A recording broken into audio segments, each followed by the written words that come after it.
in me to lead this great work. And more importantly, beyond my personal appointment, I want to thank you on behalf of the city for placing this work where it belongs, which is front and center. You are sending a very clear message to our city about what your priorities are and what we're going to be focusing on together as a city. And this truly demonstrates what investment is in the people in the community that we are all serving.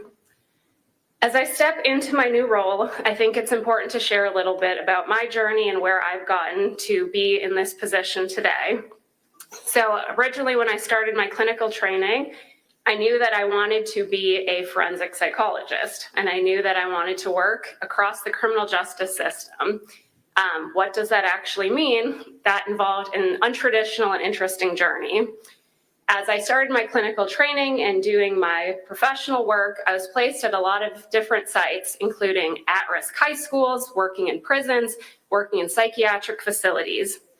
As I was in these settings, I was constantly serving populations that we were identifying as being the highest needs or having the greatest challenges or most severe trauma, and yet somehow we continued to be placing people in the most dysfunctional and harmful systems, and we were supposed to be putting them in systems of care, and the only thing that I was seeing was perpetual systems of harm. So anyone in here, and there are quite a few of you that I have worked with that know me on a personal level, there are two things that you know about me.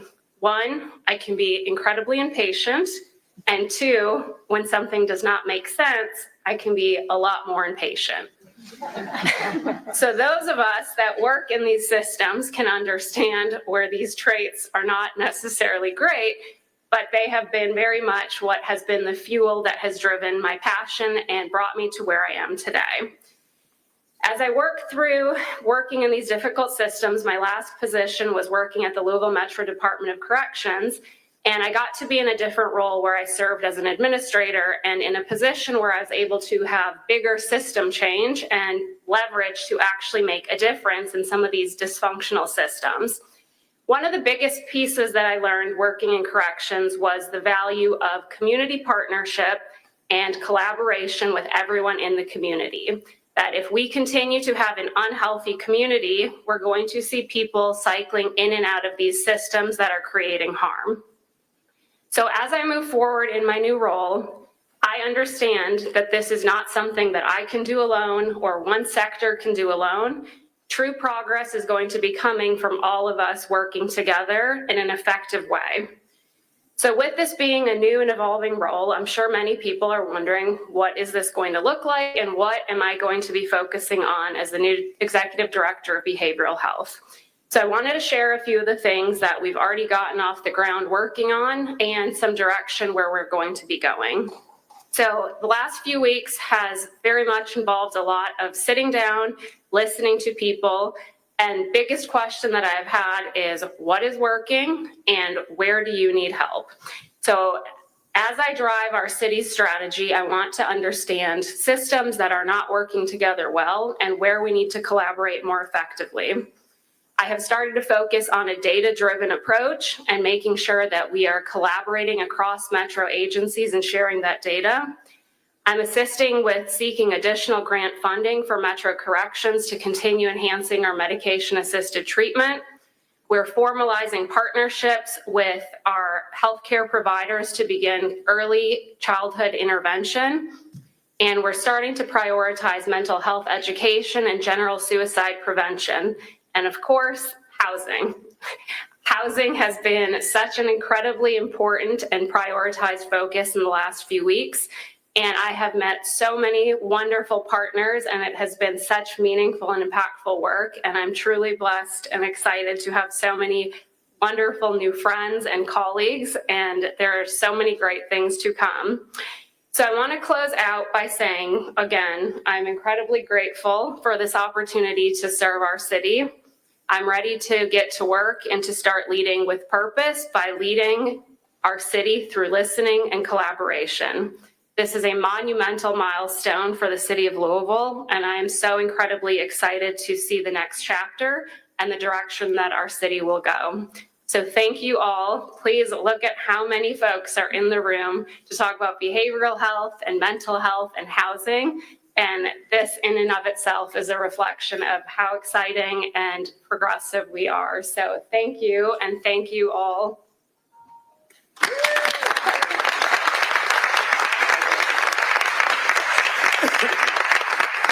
Thank you so much. Thank you so much, Dr. Lederman. We share the impatience gene, and I think that's why we're going to work so well together, particularly with the work that we have ahead of us. As Dr. Lederman was just talking about, one of the areas where this is going to be able to, we hope, provide support is for individuals who are experiencing homelessness in our community. When someone experiences homelessness, they often come into contact with many of our existing services in our community, and we want to be even better prepared to respond with more behavioral health support, with more housing pathways, and ongoing recovery resources, all in one coordinated way. We know there are many great organizations that are doing important work throughout our community right now. There are different departments of Louisville Metro government that are doing important work right now, and we're looking to tie them more together.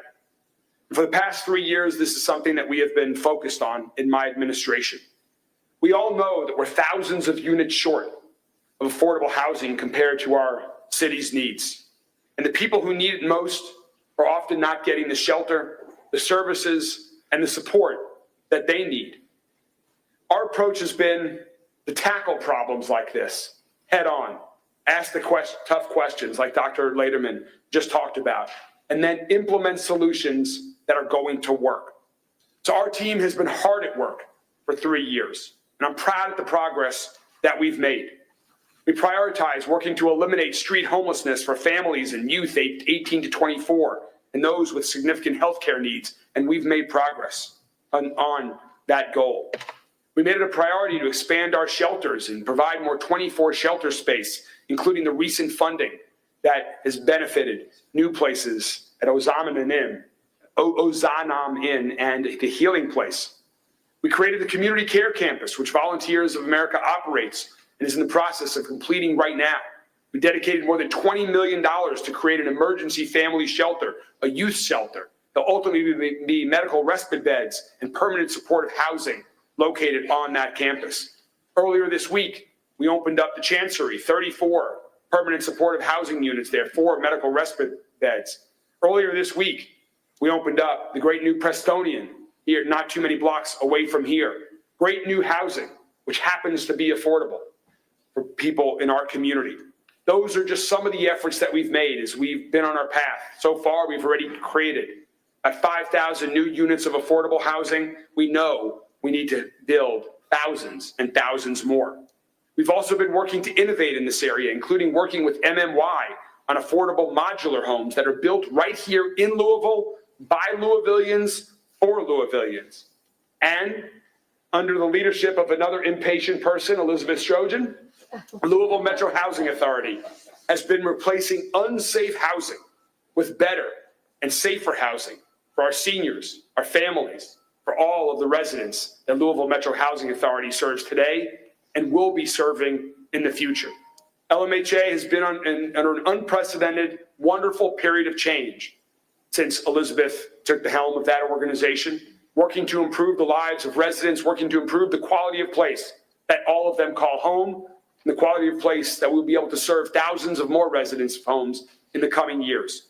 So please join me in welcoming the Executive Director of LMHA, Elizabeth Strojan, to talk a little bit about her work and how that links in to what you just heard from Dr. Lederman. Elizabeth?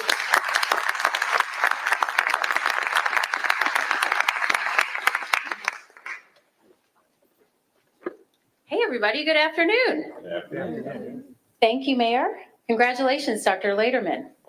I am so thrilled that Mayor Greenberg had the foresight to create this new position and put such a qualified, caring, tenacious, and yes, impatient leader at the helm. The first time I met Dr. Lederman, who I very lovingly called the jail lady, we immediately got to work mapping out how we could make an impact together. And the Home for Good Task Force, which I think we're going to hear more about today, is a perfect example of how behavioral health and housing must be addressed together. Let me tell you why.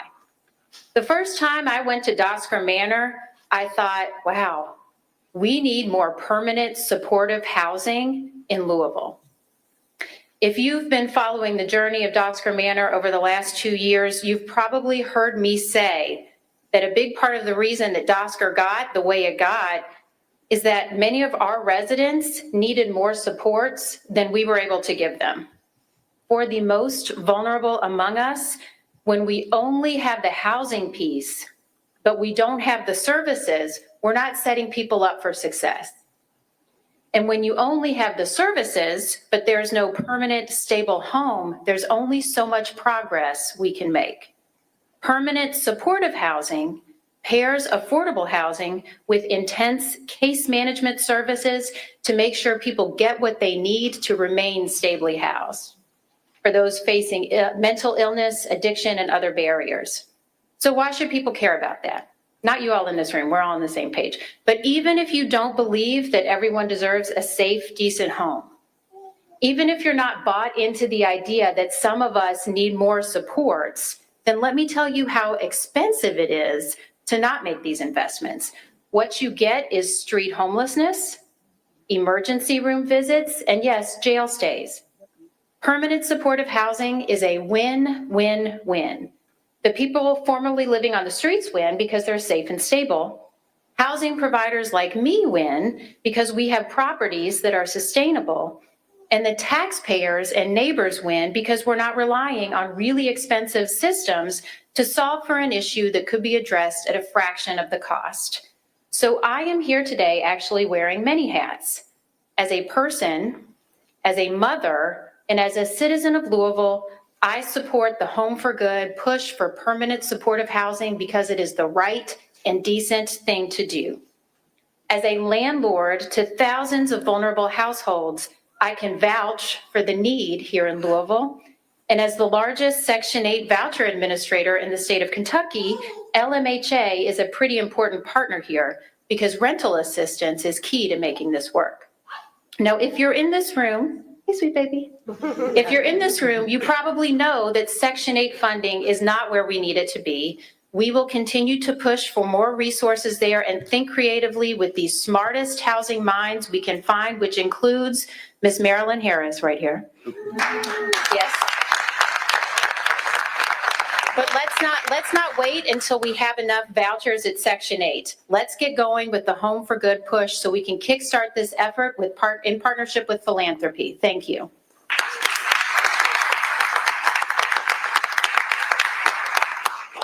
Thank you so much, Elizabeth. And yes, so much more is needed. We need more Section 8 vouchers to serve our community here in Louisville. We need to do more to support those who have been chronically homeless here in our city. And that's what I'm excited to talk about next, what I believe is going to be a transformative new initiative for our community. We're working in partnership with the Coalition for Homeless. We've recently been involved in the Home for Good task force to provide permanent supportive housing options for people who have an underlying mental health, or addiction issues that are the root causes of their homelessness. I've asked Dr. Lederman and Marilyn Harris, our senior housing policy advisor, to oversee the expansion of our city's permanent supportive housing initiatives in partnership with this Home for Good task force, the Coalition for the Homeless, and many of the great partners that we have in this room today. This will be the most effective, affordable, and comprehensive response to ending homelessness. And so today, we're reiterating our commitment to ensuring that at least 250 more chronically homeless individuals are placed into permanent supportive housing by 2027. That's right. Now, in order to provide the supportive housing services and the housing itself that we need for 250 individuals, we're going to need millions of dollars to make this happen. We've already provided $500,000 towards this effort. The most recently passed Louisville Metro government budget. I want to thank Councilman Ben Reno Weber, who is here. There's Ben. Thank you very much. Councilman Reno Weber, Councilwoman, is that Betsy Rui? Yeah, I couldn't see there behind. Councilwoman Betsy Rui and their 24 other colleagues on Metro Council for their support of this initiative. We know we are going to need to do more. Council members and I will continue to work to provide more funding from Louisville Metro government over the coming years, but we're also asking the community to help as well. We want other donors to step up and join this effort to ending chronic street homelessness. Without proper funding, permanent supportive housing cannot be expanded in the ways that we want across our city. It's critical to aid with rental assistance, case management, mental health and substance use treatment, and various other support services that can help people get a job, stay employed, and have opportunities to prosper and grow throughout their careers and life. So today, we're starting a campaign across the city to help raise awareness for this initiative and to raise more funds from the philanthropic and private communities to help make this happen. We'll be working in partnership with many of the other service providers who are here, other public servants, Commonwealth Attorney Jarena Weathers, Sheriff James, and others who are here with us today as well, business leaders, advocates, and citizens all together to work together to make this a reality. It's going to take a strong partnership. Today is evidence that there are many people who are already part of this partnership that have been doing great, important, impactful work for years. Now together, let's work even more closely together with one another towards this common goal. Let's attract others to the effort as well. And now, please join me in welcoming one of those great partners in this effort, Natalie Harris from the Coalition for the Homeless, who's been working on this for years, and we're so excited to partner with as we move forward. Natalie?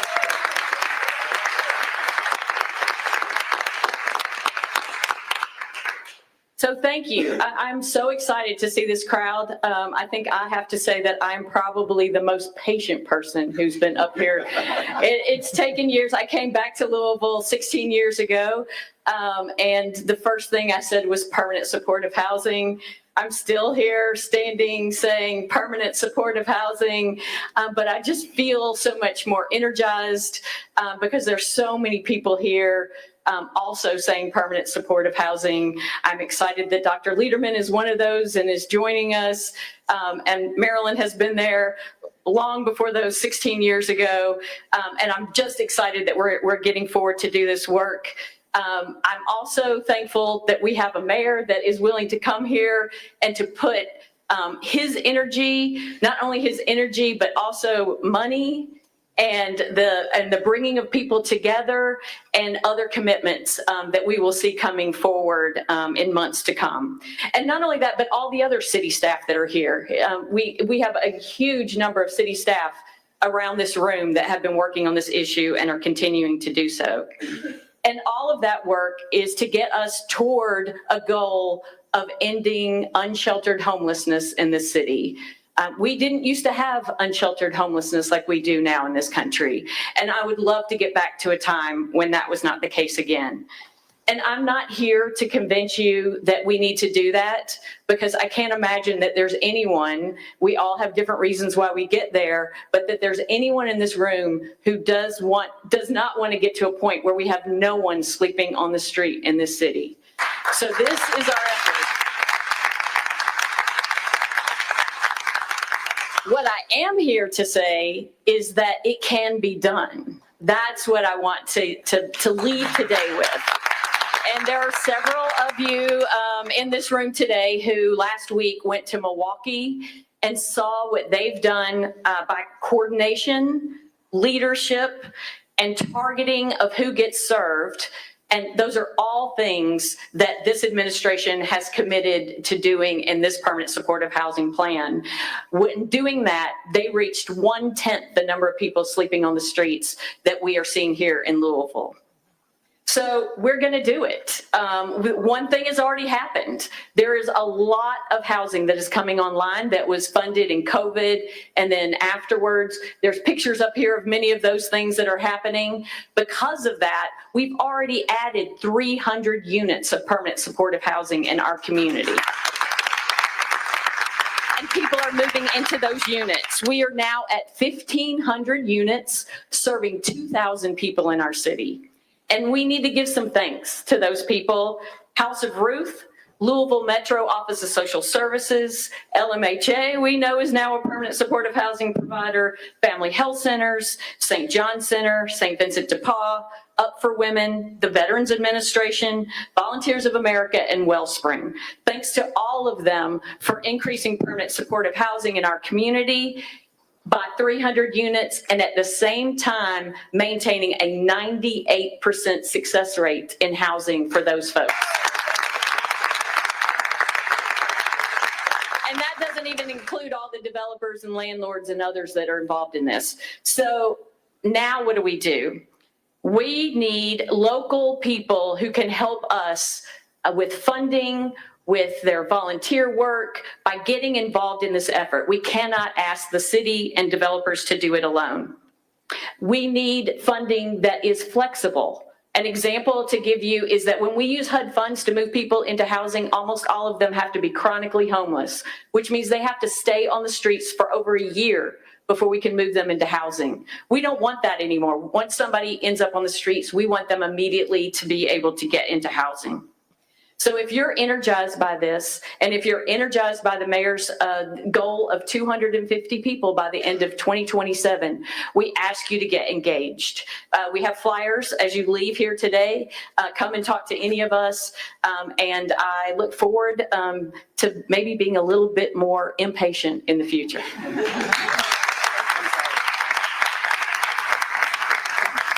Hang around me long enough and that will certainly happen. Yeah, I realize we're talking a lot about permanent supportive housing. I think I've already said this, but just to clarify, I know everyone here with us today knows what permanent supportive housing is, but maybe for some folks that are watching on a live stream or see this later on the media, just to clarify, permanent supportive housing is housing that has additional services for the residents who live in the housing. So for example, if somebody gets this new place to live and they need mental health treatment, if they need addiction treatment services, if they simply need help getting signed up for Medicaid, getting a driver's license, there are trained professionals that help them with whatever their needs are to help them get healthier if necessary, have a new path in life, whatever it might be, to provide them stability and new opportunity. That is the supportive part of permanent supportive housing. It is both housing and services combined together. It can be provided at their home. It can be provided in connection with their being at their place of residence. It can take many different forms, but that is what we're talking about. Providing shelter plus additional services by trained professionals to help get people stable in life and have new opportunity. And one of the reasons we're doing this, as you've heard before from some of my other colleagues, is that there are significant costs if we don't. Costs for individuals' lives, costs for our community. And sometimes the cost can be a revolving door for folks, a cycle that often runs from the streets to a medical facility, through the police department, the jail, and back to the streets.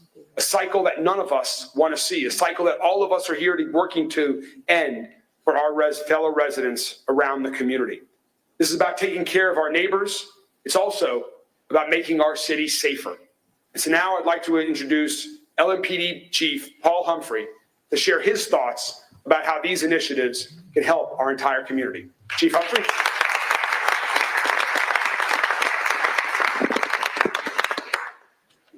Mr. Mayor, this is an absolutely great move. We've worked at LMPD with Dr. Lederman for probably close to a decade now, between developing training, policy, and advisement on how we handle people in mental health crisis. And it's been a great relationship, and I expect that it will continue to grow. The job of policing, when you think about it, is to keep people safe. But homelessness and mental health issues are not criminal issues. When people have access to permanent supportive housing and they have access to quality supportive mental health care, they are less likely to end up in crisis that creates a need for a response by the police department.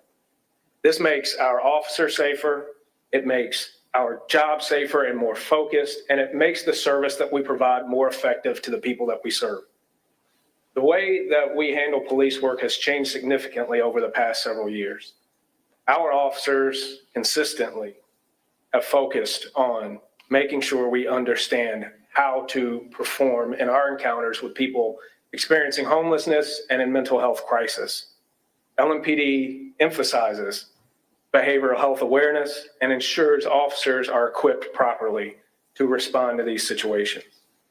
Our officers now have the opportunity to work alongside mental health professionals, social workers, and community organizations that we did not always have access to in order to get the right resources to the right people at the right time. Police cars and jails are not treatment centers. They are not the appropriate place for people in crisis or experiencing homelessness. They are not equipped to provide care for people in need. So our crisis intervention teams help de-escalate situations to keep people out of jail.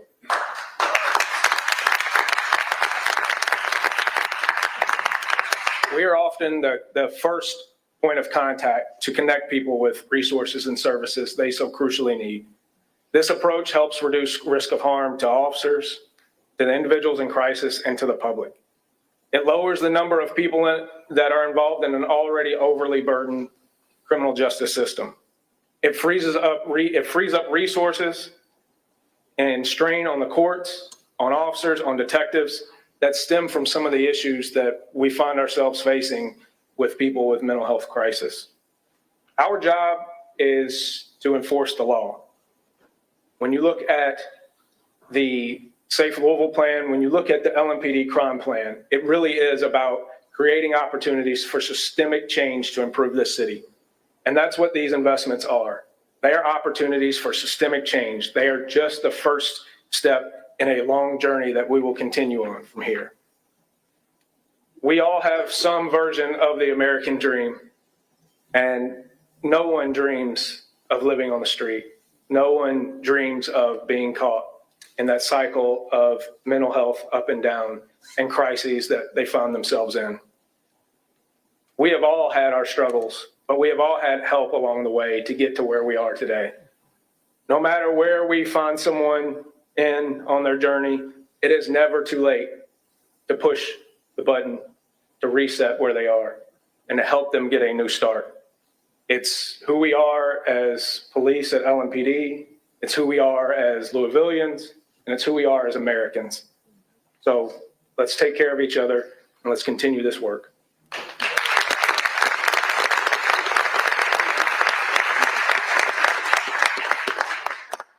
So let's do this, Louisville. Yeah.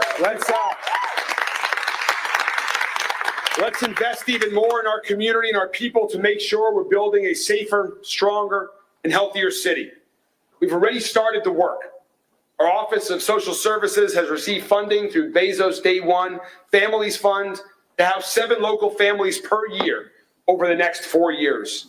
They'll be able to provide services to help ensure long-term success, like rental assistance, case management, banking, and other financial services. Our city we just recently reallocated money to ensure that the Meals on Wheels program would continue, even after the federal government stopped funding that program. We've invested our opioid settlement funds into behavioral health services, recovery programs, and housing supports. We have seen the success of people working collectively together. So let's keep strengthening those partnerships. Let's keep bringing everyone to the table. Healthcare providers, treatment providers, housing nonprofits, outreach teams, peer support specialists, people with lived experiences all together, collaborating on these important solutions. We've been doing a lot already. Together, I'm excited that we're going to do even more. That's what this initiative is all about. We can show this city, we can show this country that recovery is possible, housing is possible, and community safety is possible. Every person experiencing homelessness is a neighbor of ours, and every person deserves a home for good. Thank you all so much for joining us. But before we leave, we've been talking today about providing support to our fellow neighbors, people who are in need.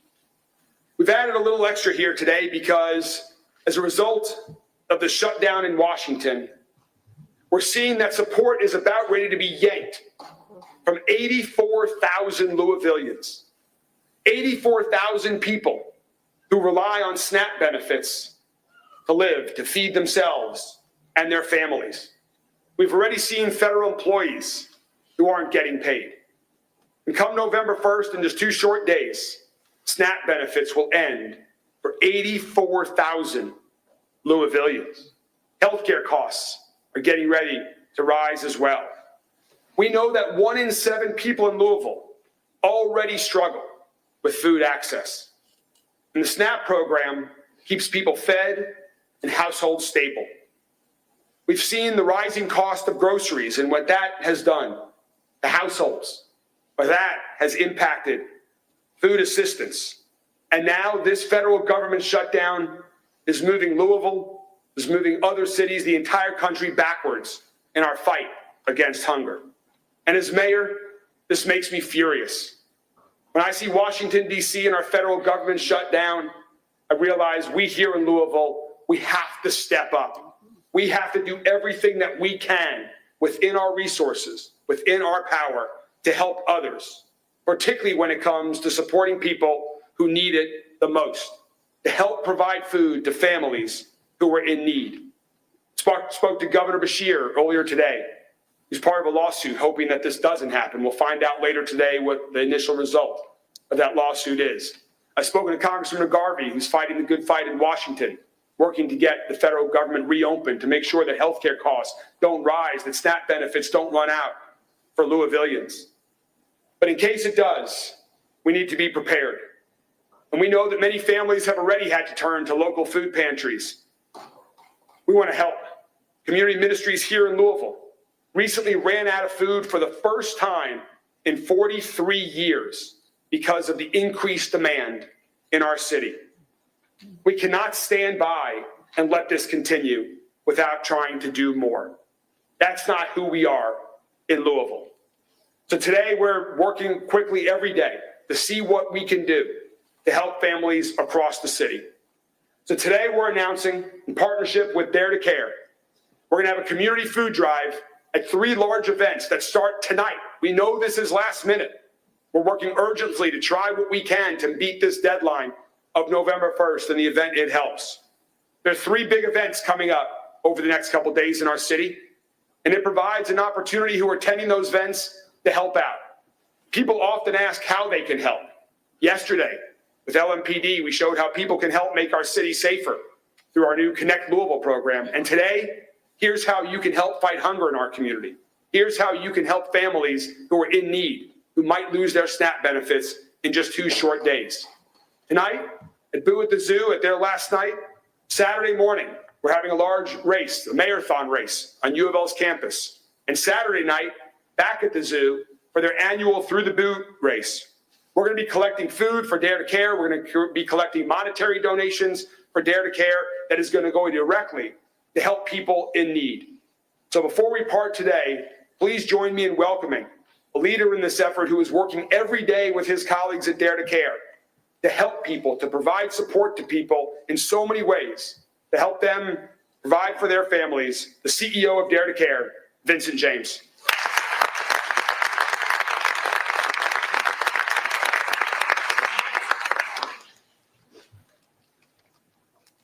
I want to thank Mayor Greenberg for just his heart for the community.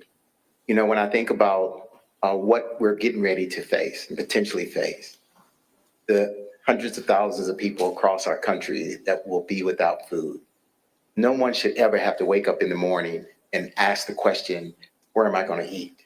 Where am I going to find food? You know, when I think about what's happening today across our community, we're seeing hundreds of people now trying to figure out, how am I going to feed my family? How am I going to feed my little girl? How am I going to feed my son? And we're seeing this real time, and we're hearing these real stories about what's happening in people's lives.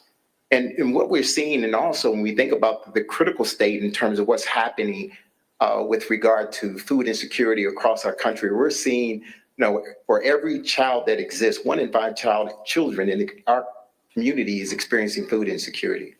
And one of the interesting things that we also understand is that the SNAP benefits that will potentially be cut, that brings in $16 million a month in SNAP benefits to Jefferson County alone. That's more than Dare to Care's annual budget. There's a huge gap in between our ability to be able to serve the people in our community and to be able to receive the resources necessary to be able to do so. And so one of the things that we recognize in doing so, we're so excited about this food drive because it's really important, and why it's important that the food is distributed through Dare to Care. We have a system of 400 partners that we work with across the community. Many of those partners are here today, and I'm so excited today to have my leadership team, part of my leadership team here. They're right with me, sitting right over here, our Chief Financial Officer, Daniel Frock, who was a former CFO for the city.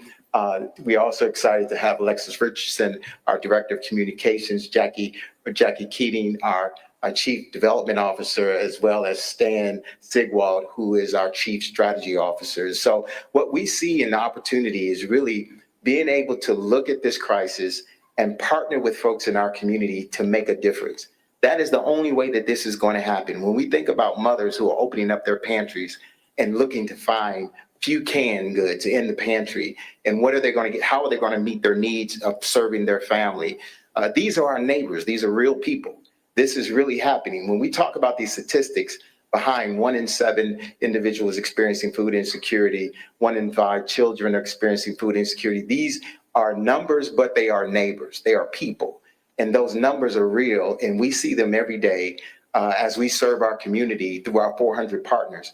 One of the most important reasons that individuals should support the work of Dare to Care is because we have a system that we've built out for over 50 plus years, that we have the ability to be able to distribute food all over the 13 counties we serve. Jefferson County is 65% of the folks that we serve in our community. And so when we think about this expanded pause in critical programs like the SNAP benefits, we also recognize the need for everyone to step up. We're asking all of our partners, we're asking corporate partners, we're asking all multi-sectors to come join us in being able to feed our neighbors and serve our neighbors. One of the ways that you can do this is through over the next several days is to be able to provide food, but also to be able to provide funds. For every dollar that's donated to Dare to Care, we're able to provide 2 meals for our community, 2 meals for individuals in our community. We can maximize that dollar as opposed to trying to identify how we're going to distribute and disperse the canned good that we have to pack, sort, and then put out. We can buy the right kind of food that people want, and we can provide the choice that people need when they are coming for food assistance. So with that, we need our community's help to stand up. So please consider continuing to advocate to our lawmakers for food assistance and swift resolution, to our government. Volunteer your time. We need volunteers to be able to serve our community. And you can also donate through the city's drive so we can purchase and distribute the food that we need. Together, we can make a difference. And this mayor that we have is incredible when it comes to his heart for serving our community. And Mayor, I want to thank you for your vision and your commitment to supporting those who are left out, those who are least thought of, that we can elevate those voices so that they can become those who hear and see and experience this American dream that we all are striving for. So thank you so much, Mayor. Thank you so much, Vincent, and to the entire Dare to Care team. And as Vincent mentioned, we're collecting canned goods at these 3 events, but you do not have to attend any one of these events. You can be anyone across Louisville, across the entire world. Please contribute to Dare to Care. Your funds will go directly to help people who are in need right now and who will be even more in need over the coming days if this federal government shutdown isn't resolved. And even if it is resolved, we know there will still be need because of all the reasons that we've talked about today. So let's continue to come together. Louisville, this is when we shine. When we come together to support each other, to support our neighbors, whether it's with housing, with food, with all of the initiatives that we are working on together. This is a great city. We shine when we come together through these challenges. Thank you for your support of this permanent supportive housing initiative. Thank you for your support of Home for Good. And thank you for your support of Dare to Care. Thanks for joining us here today. And I know this has gone on long, but thank you for taking that effort to help support Dare to Care, given the crisis that we are facing. And I think we'll take a couple questions. If you guys who all spoke want to join me up here, we're happy to take a couple questions from members of the media before we part, if there are any from you. Before we talk